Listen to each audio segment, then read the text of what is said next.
नमस्कार, स्वागत है आपका। जनता टीवी देख रहे हैं आप। मैं हूं नेहा विश्वकर्मा। रुक करते हैं खबरों का। लखनऊ के अलीगंज में सोमवार दोपहर इमारत में भीषण आग लगी और 15 लोगों की जान चली गई, जबकि 9 गंभीर रूप से घायल बताए गए।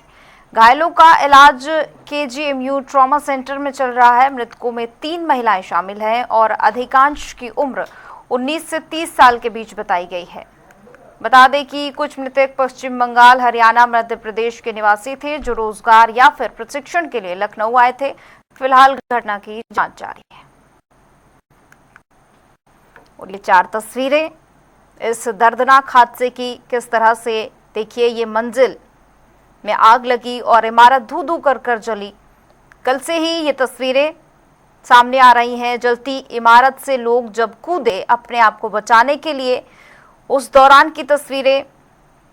तारों के सहारे से लोग नीचे उतरने को मजबूर हुए और अस्पताल में तस्वीरें सामने आई। अस्पताल से जहां पर शव रखे हुए थे, परिजनों का हाल बेहाल है। और सीएम योगी आदित्यनाथ ने घटना स्थल का जायजा लिया, अधिकारियों से बातचीत की।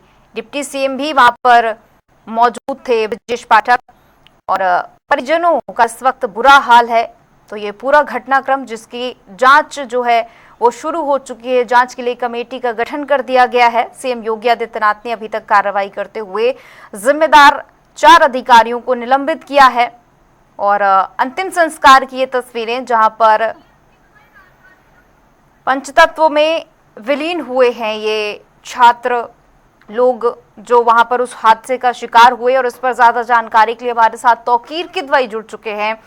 तौकीर, देखिए, बहुत बड़ा हादसा हुआ। ये समिति जो है उसका गठन कर दिया गया है। और फिलहाल की क्या कुछ जानकारी, क्योंकि तस्वीरें हैं अंतिम संस्कार की भी अब सामने आने लगी हैं। तत्काल रजिस्ट्री कराना चाहता हूं, तो वो भी व्यवस्था इसमें। तौकीर, आपकी आवाज। यहाँ के एक इंस्टीट्यूट में वो यहाँ पर सीख रहे थे प्रशिक्षण। जी जी जी, ठीक है। वो यहाँ पर कोडिंग और एनिमेशन का काम सीखने आए थे, ऐप डेवलप करते थे। और वहीं पर जब ये आग लगी तो उनके भागने का मौका नहीं मिला और 15 बच्चों की इसमें जान चली गई। फिलहाल आपको बताएं कि ये सिलसिला लखनऊ में कोई पहला नहीं है। इसके पहले भी कई बार ऐसा हुआ है कि यहाँ पे भीषण अग्निकांड हुए हैं। हम इस वक्त जहां खड़े हैं इसको भी याद कर लेना चाहिए। बहुत पुरानी बात नहीं है, ये दीवाना होटल है और यहाँ पर 5 सितंबर 2022 को आग लगी थी और इसमें 4 लोगों की जान चली गई थी। वो लोग जो यहाँ पर होटल पे ठहरे हुए थे। जी। सबसे बड़ी बात यह है कि इसको लेकर भी कई तरह की बातें की गई थी। एसआईटी का गठन हुआ था और फिर इसके बाद कहा गया था कि इस होटल को डिमोलिश किया जाएगा क्योंकि ये अवैध बना था। इसमें फायर एग्जिट नहीं थी और जो जीने आप देख रहे हैं सामने, इन जीनों पे वर्किंग में नहीं थे ये उस समय। इसी वजह से लोग निकल नहीं पाए थे और 4 लोगों की दर्दनाक मौत हो गई थी।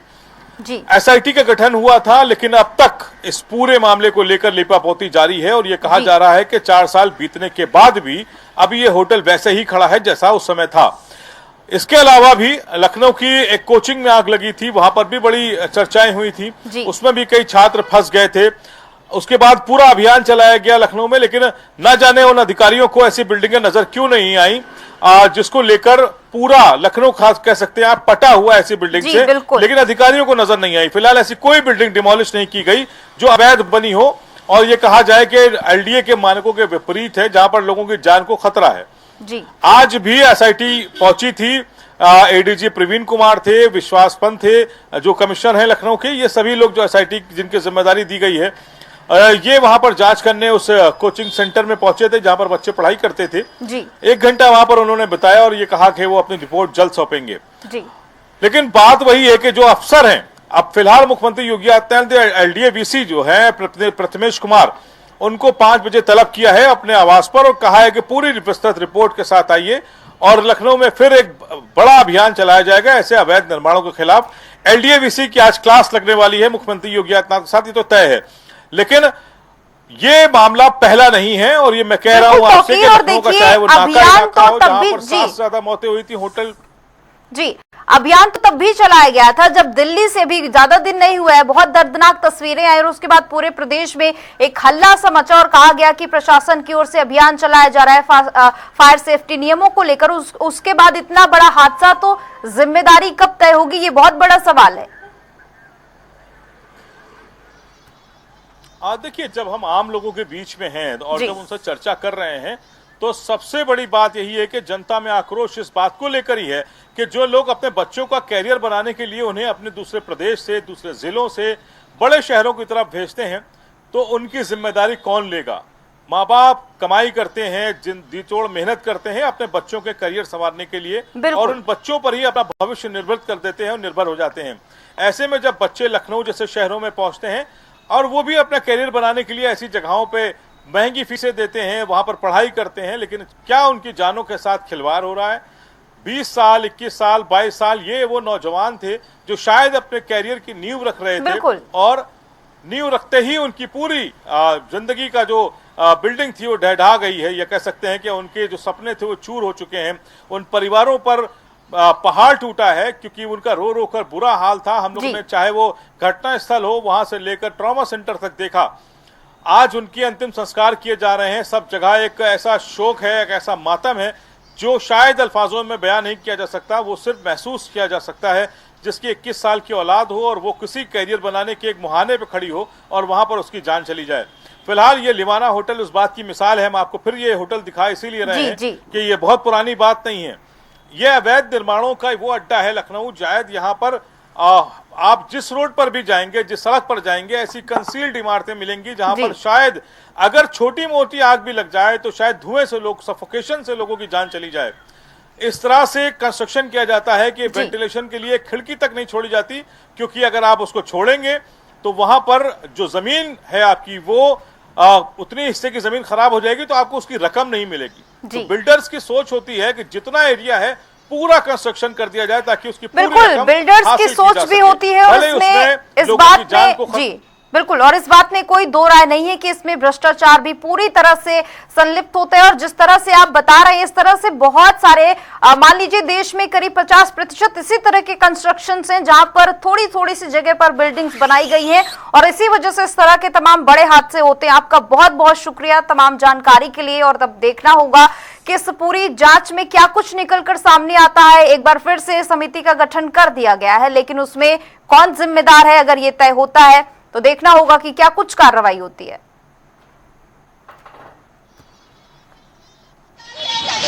राजधानी लखनऊ में हुए अग्निकांड को लेकर लगभग अगर देखा जाए तो 15 बच्चों की मौत हो गई और उसके बाद लगभग 9 बच्चे घायल हैं। अभी भी मैं इस समय राजधानी लखनऊ के केजीएमसी अस्पताल में मौजूद हूँ। ये इमरजेंसी है लखनऊ केजीएमसी का। इसमें अभी भी 9 बच्चों का इलाज हो रहा है और जिसमें 7 बच्चे मामूली चोट जिनको लगी है और 2 बच्चे ऐसे हैं जो गंभीर रूप से घायल हैं। तो जाहिर सी बात है कि अभी भी 9 बच्चे यहाँ पे लखनऊ के ट्रामा सेंटर में मौजूद हैं। यहाँ पे उनका इलाज चल रहा है और सबसे बड़ी बात है कि जो 15 बच्चे जो डेड हो गए थे, जिनकी मौत हो गई थी अग्निकांड में जलकर, तो उनको भी यहाँ मोर्चरी में रखे गए थे। उनके परिजन भी आए और अपनी जो जिनकी बॉडी थी उनको ले गए हैं और 3 बॉडी अभी भी यहाँ पे केजीएमसी के मोर्चरी में रखी हुई है। अभी भी उनके परिजन नहीं आए क्योंकि वो बच्चे कोई जम्मू कश्मीर का है, कोई लद्दाख का है, तो दूर के बच्चे हैं। अभी उनके परिजन अभी पहुंचे नहीं यहाँ पे लेने के लिए बॉडी। लेकिन सबसे बड़ी बात है कि सबसे बड़ा सवाल है कि शासन और प्रशासन की घोर लापरवाही की वजह से अग्निकांड हुआ जिसमें 15 बच्चों की मौत हो गई जलकर। तो जाहिर सी बात है कि इस तरीके से अगर देखा जाए तो लगातार अभी दिल्ली में कांड हुआ था, जिसके बाद राजधानी लखनऊ में सीएफओ ने अभियान चलाया, निर्देश दिया, कड़ा निर्देश दिया, लेकिन उसके बावजूद भी लापरवाही हुई। उसके बावजूद इतनी बड़ी घटना हो जाती है, 15 बच्चों की मौत हो जाती है।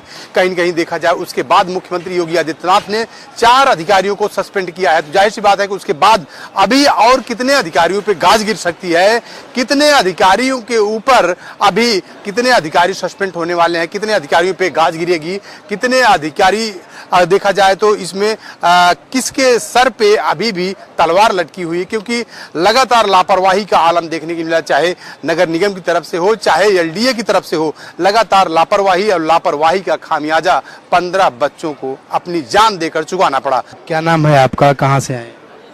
मेरा नाम शुभम मल्लिक है, मैं बंगाल से हूँ। अच्छा, जो यहाँ पे अग्निकांड हुआ उसमें सुमन जो डेथ हुई है, आप यहाँ पे क्या कर रही थी वो, और क्या आप डेथ हो गई और आप आ रहे हैं यहाँ पर लेने? वो वहीं पे काम करते थे, वो एनिमेशन से पढ़ाई किया है, उसके बाद तो ग्राफिक डिज़ाइन में ही काम करते थे। वो लास्ट 2-3 साल यहीं पे ही काम कर रहा था वो। 2-3 साल से काम कर? हाँ, 2-3 साल से यही जगह पे काम कर रहा है वो। क्या किस चीज़ का यहाँ पे कोचिंग, किस चीज़ का कोर्स कर रहे हैं? सॉरी, किस चीज़ की कोचिंग, किस चीज़ का कोर्स कर रहे थे? कोई कोचिंग कोर्स नहीं है, वो काम करते हैं, वो एम्प्लॉई है वो। अच्छा, एम्प्लॉय। हाँ, कितने साल के थे? अराउंड 27-28 का ही था वो। 27-28 एज था उनका।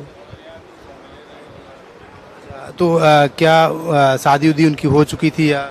नहीं, उनका शादी अभी होने वाले थे दिसंबर में, सब कुछ प्लान भी हो चुका था, बट अभी ऐसे हाल से हो गए। चलिए ठीक है, तो ये हमारे साथ परिजन थे जो वेस्ट बंगाल से आए थे और इनके जो भाई है उसकी मौत हो गई है अग्निकांड कुंड में। जिस तरीके से यहाँ पे 15 बच्चे जलकर खाक हो गए, उसी में से एक इनका भाई भी था जो यहाँ पे पोस्टमार्टम हाउस पर यहाँ पे लेने के लिए आए हैं। अभी थोड़ी देर में बॉडी जो है इनको सुपुर्द की जाएगी, जिसके बाद यहाँ से लेकर बंगाल के लिए रवाना होंगे। वीडियो जर्नलिस्ट हमजा के साथ राजेश यादव, जनता टीवी, लखनऊ।